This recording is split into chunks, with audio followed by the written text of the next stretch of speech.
So Donald Trump is ramping up his war against the United States this morning. I don't know what else to call it other than a war against the United States. He says that he is sending the United States military into Portland and is authorizing full force against United States citizens.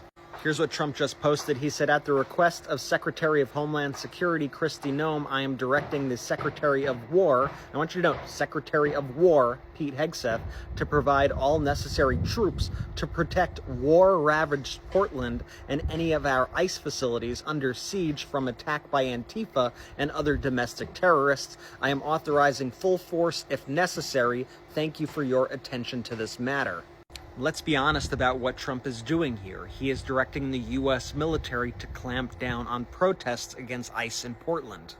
And it's pretty obvious what they're doing here. This is a tweet from Stephen Miller last night, who said, we are witnessing domestic terrorist sedition against the federal government. The Joint Terrorism Task Force has been dispatched by the Attorney General pursuant to NSPM 7. All necessary resources will be utilized. The goal of the Trump administration right now is to say that Democrats, that any opposition to Donald Trump, that is sedition against the government, is thereby terrorism, and therefore Donald Trump can send the military to go after these people, or he can imprison these people. That's their plan. They're saying it out loud. So stay vigilant, folks. Keep speaking out. We're going to keep speaking out. We are not going to cower. My name is Brett with the Midas Touch Network. Remember to add the Midas Touch podcast on Apple Podcasts and Spotify for more. Breaking news, as there has been an unprecedented and dangerous announcement by President Trump on his Truth Social just moments ago. At the request of Secretary of Homeland Security Kristi Noem, I am directing Secretary of War Pete Hegseth to provide all necessary troops to our war-ravaged Portland and any of our ICE facilities under siege from attack by Antifa and other domestic terrorists. I'm also authorizing full force if necessary. I just want to remind everyone that under Trump's first term in office, he had asked his Secretary of Defense if troops could just shoot protesters in the legs. And they said no, absolutely not. Now, he has a Secretary of War, Defense, whatever you want to call it, that seems to kind of be okay with that. He was even asked about this during his confirmation hearing and would not stand up against that. So he would likely do something like that if asked by the president. And that's why the end of that post is so disturbing. Full force, if necessary. You know what that means. Guys, everyone needs to know about this.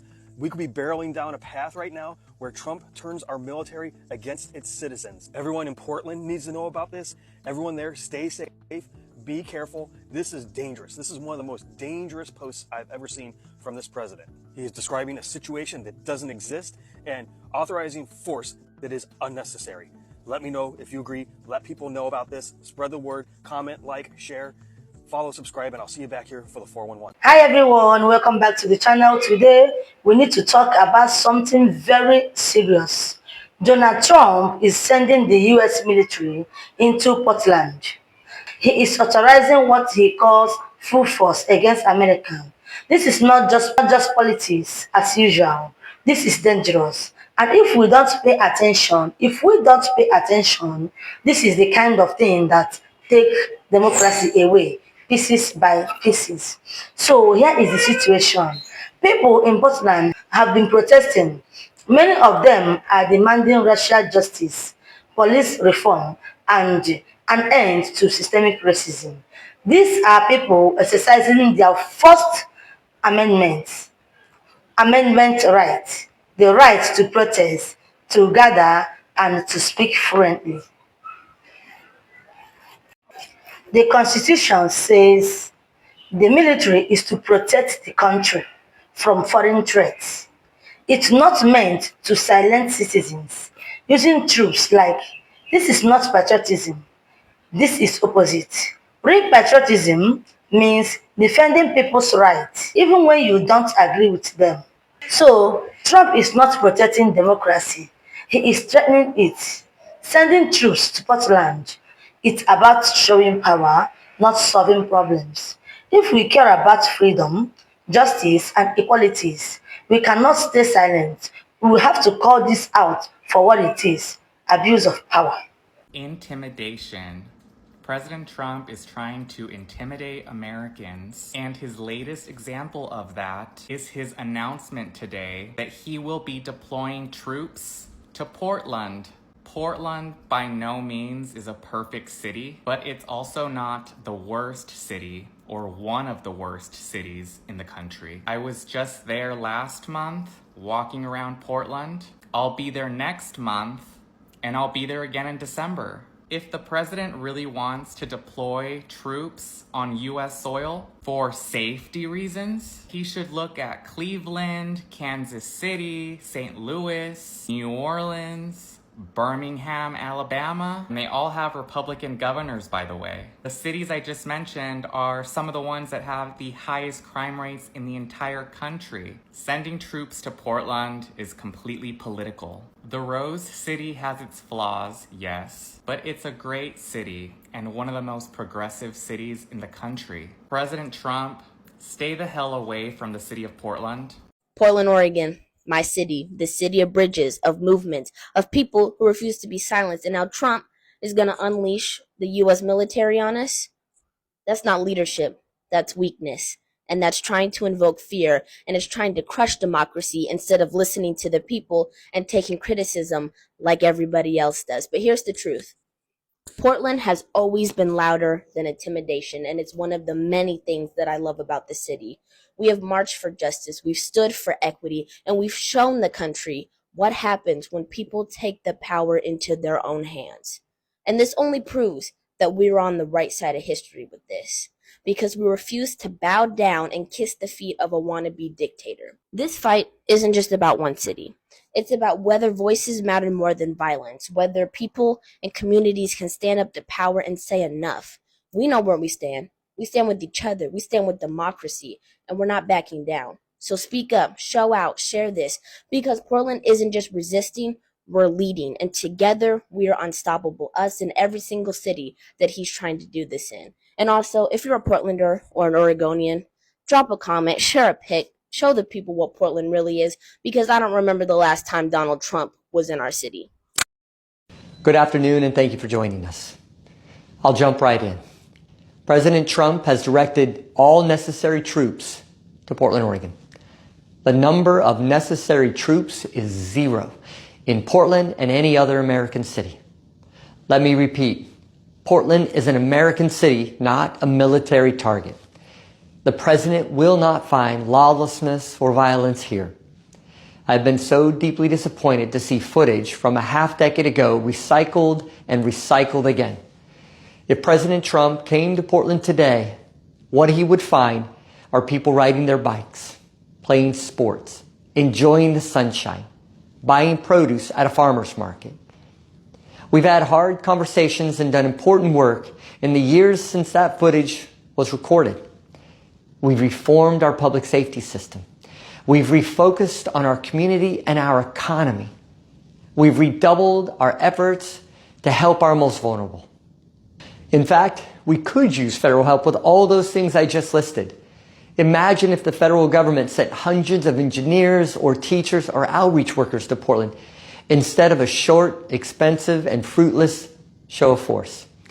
On Monday, I will gather with a dozen regional mayors to sign a joint statement modeled after that of Mayor Brandon Johnson of Chicago, who received the same ugly threat of military deployment as Portland now has. Like Mayor Johnson's executive order, our statement will be one of values, of caring about our community and caring for each other. That's what we need right now, not occupying troops.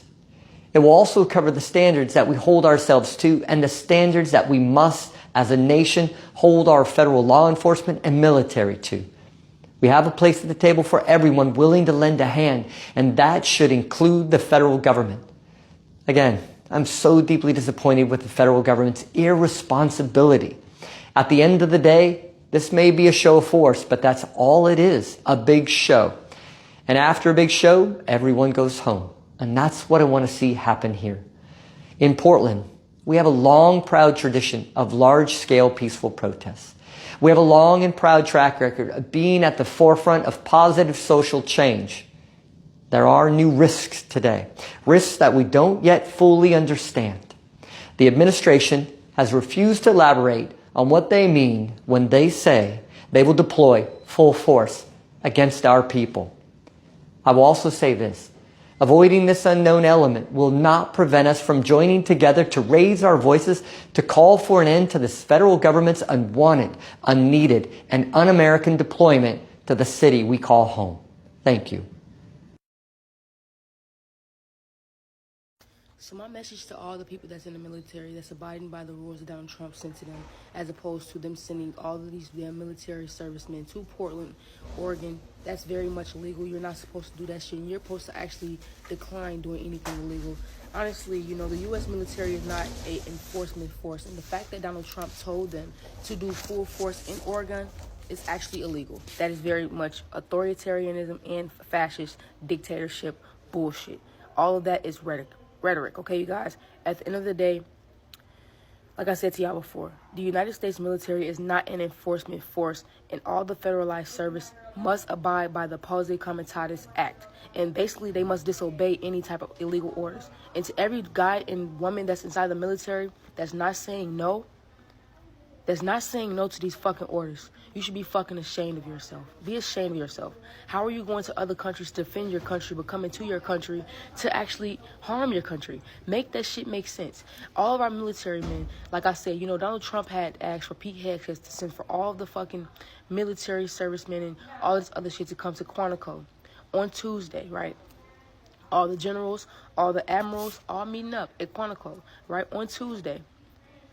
This is very, very much alarming, and I feel like Trump has given anyone that was that is protesting or anything of the sort a label that is a terrorist, and now you have our own military men and women coming to fucking harm and kill people. And that's crazy because he said use full force. That is fucking illegal. You cannot do that. How can you be mad at anyone that said they are anti-fascist? Make that shit make fucking sense. How are they labeled terrorists? What the fuck is going on? And you know something crazy? That's a rhetorical fucking question because we know exactly what the fuck is going on. Like, Trump has given anyone that was that is protesting or anything of the sort a label that is a terrorist, and now you have our own military men and women coming to fucking harm and kill people. And that's crazy because he said use full force. That is fucking illegal. You cannot do that. How can you be mad at anyone that said they are anti-fascist? Make that shit make fucking sense. How are they labeled terrorists? What the fuck is going on? And you know something crazy? That's a rhetorical fucking question because we know exactly what the fuck is going on. We are in the central city of Portland, Oregon, and it is a beautiful day, and we are very happy to be here speaking with you today. In my conversations directly with President Trump and Secretary Noem, I have been abundantly clear with them that Portland and the state of Oregon believe in the rule of law, and we can manage our own local public safety needs. Instead of listening, instead of making reforms, Donald Trump is sending in military. He is treating American citizens like enemy combatants. This is not about protecting people. This is not about crushing dissent. When a president sends military against his own citizens, that should scare all of us. This is something we expect to see in authoritarian country, not in the United States. Authoritarian leaders always say the same thing. They need law and order. But what they really mean is they want to silence everyone who disagree with them. Think about it. If the government can use full force against peaceful protesters, what is stopping them from using the same power against union, against journalists, against activists, and against you? Once this line is crossed, it becomes normal, and that is how freedom dies. Think about it. People are asking for justice, for fairness, for equalities. Instead of addressing the problems like racism, police violence, inequalities, Trump answers with soldiers. That is not solving anything. That's making it worse. Imagine being a parent or a young person in Portland, working at home at night, and suddenly you see military troops in your own neighborhood. That doesn't feel like freedom. And this should matter to everyone, not just people in Portland, because if Trump can do this here, he can do it anywhere. Today it's Portland, tomorrow could be Chicago, New York, Atlanta, or even your small town. once you allow a president to send the army against his own people, you have opened the door for dictatorship.